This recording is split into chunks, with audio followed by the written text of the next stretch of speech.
Hey, hey, hey. It's the Pacific Northwest Geek here, Echo Zero. And you might be noticing I'm not using game capture gameplay to do a movie review. Why is that? Look, the treatment for the psoriasis is working. Things are in order, although I need something for my bad hair. But let's talk about the topic of today's video, a review of the 1984 movie Night of the Comet, directed by Thom Eberhardt. And let me get my notes up here real quick. It stars Catherine Mary Stewart as Regina, Kelly Monroe has Samantha, and Robert Botton has Hector. Now, I talked about this movie in my top 10 favorite horror movies because I really do enjoy this movie and feel it's a gem. Well worth, actually it should be checked out. It's really enjoyable. Anyways, here's the story. This comet's gonna be going by Earth and everyone's all excited. It's just gonna be this grand event. Regina, the older of the two sisters, her and her kid sister Samantha, well, Regina works at a movie theater and has this is some arcade game she likes playing. I forget what the game is, and she's got like this record. She like if you look at the top 5, top 10 scores, you see her initials or her name or whatever. But then somebody has ruined it by getting the name in there. Wait a minute. Somebody named DMK in 6th place? When did this happen? Look, don't be an overachiever. You'll fit in better with your age group, okay?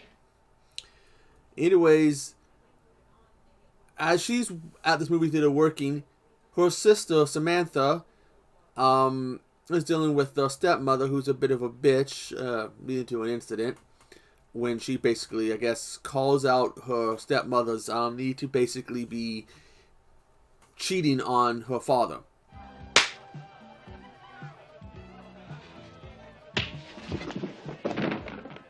Looks like a real nice crowd we have out. This incident leads to her basically running off.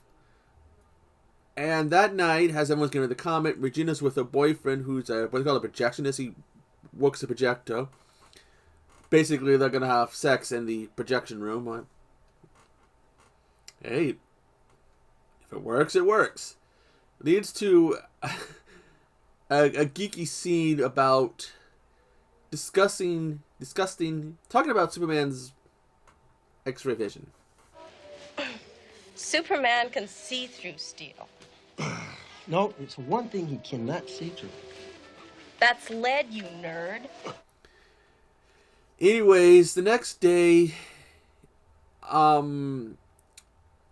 as somebody's knocking on the door at the theater and her boyfriend goes to answer, he is killed by somebody who's got like a deformed, almost zombified face.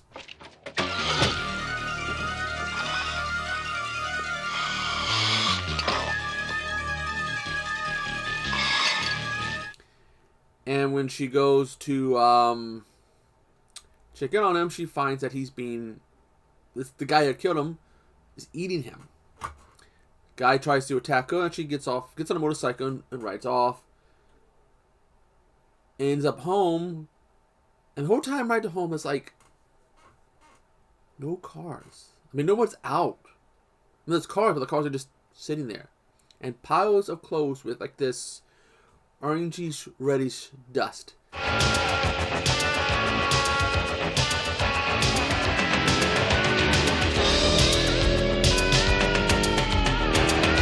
after getting home, she finds a sister who apparently had took shelter in someone's shed and is oblivious to what's going on, and she has to convince her sister that something's happened, and even shows them where Doris, who is a stepmother, is, basically her pile of clothes with the red dust.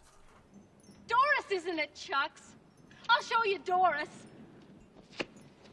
Here's Doris. This is all that's left of her, this and dust. And the two girls find themselves all alone. Seemingly everybody has turned to dust. This reddish dust. Eventually making it to a radio station because they think, oh, it's somebody. only discover that it's a pre-recording, and they meet Hector. Sweetheart, you haven't seen those freaked out zombies running around here? Yeah, I was jumped by one. Well, you got off lucky. Who basically says that he was in a truck with some girl and something happened, freaked her out, she ran off, but he found her later, and well, these creatures are out there feeding on people, and these three, apparently, as far as they can tell, are the only three humans in the city, in California, which is around Christmas, but it's, I want to say it was around Christmas, because I think there's some Christmas stuff in there, decorations or whatever, but it's California in the wintertime. I haven't been in California in the wintertime since the 80s, so I can't recall what Christmas time in California is like. I was a little kid back then. Anyways, they soon find themselves, because when Hector goes to check on his mom, the girls go to a mall. Hector finds his mom's gone, and some local neighborhood kid turned to one of these creatures. Okay?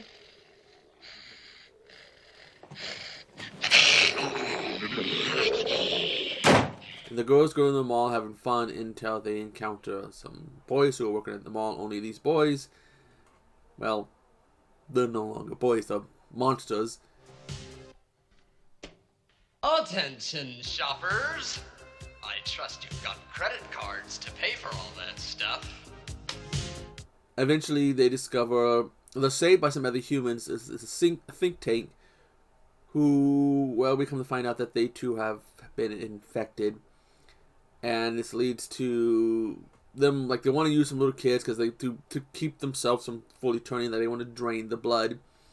They convince Regina that her sister's dead, but she isn't. She's saved by Hector, and then Hector will go and they save Regina, and they save the kids. Hey! Think tank, huh? Look, couldn't we just, leave? Think over this!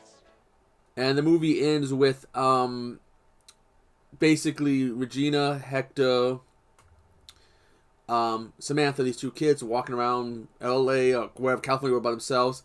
Some guy almost runs over almost runs over Samantha, but then Samantha rides off with him because, hey, a guy her age, good-looking guy her age, and she's like, okay, hey, Regina, you got some guy. Now I got a guy.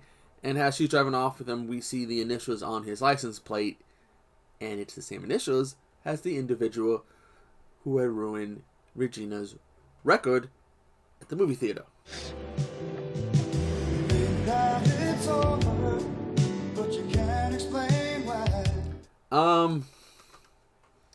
Definitely a good movie.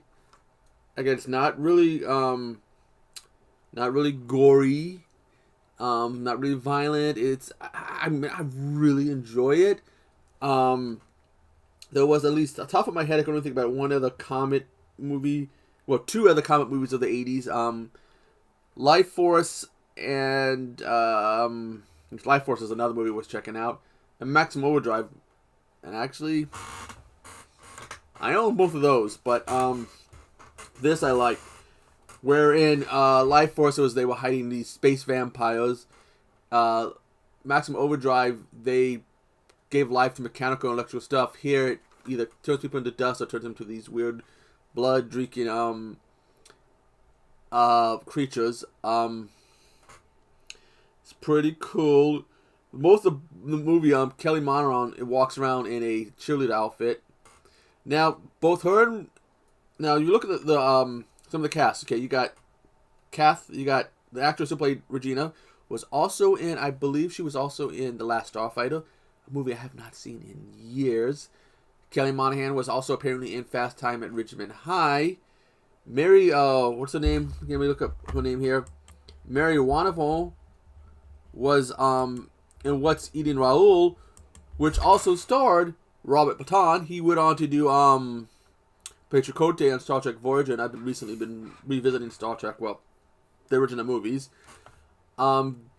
Jeffrey Lewis is also in this. He did some movies with Clint Eastwood, and I believe he has his daughter also did some acting. Let me He worked with Clint Eastwood in some movies. Juliette Lewis. Yeah, she is his daughter. Let's see. But it's. Oh, Kelly Monahan was also in Chopping Mall. It's another movie I have that I liked.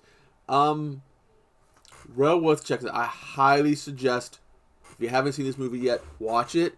It's a cool little movie. Got a cult following. It's just an awesome movie, and I always said like it screamed 80s because there's like scenes where you can see some of the fashion. Where you see the fashion, go, that's 80s. People going to movie theaters, I used to remember them doing that a lot. Actually, I remember going to malls. And back in the day, they had theaters in the malls. They also had these things called arcades, which was super cool. But definitely a favorite of mine. So anyways, I gotta go edit this review, and I'll leave. I gotta find this on Amazon so I can put it in the description. So anyways, I'm Echo Kiro, and I will see you, hopefully with better hair, on the flip side.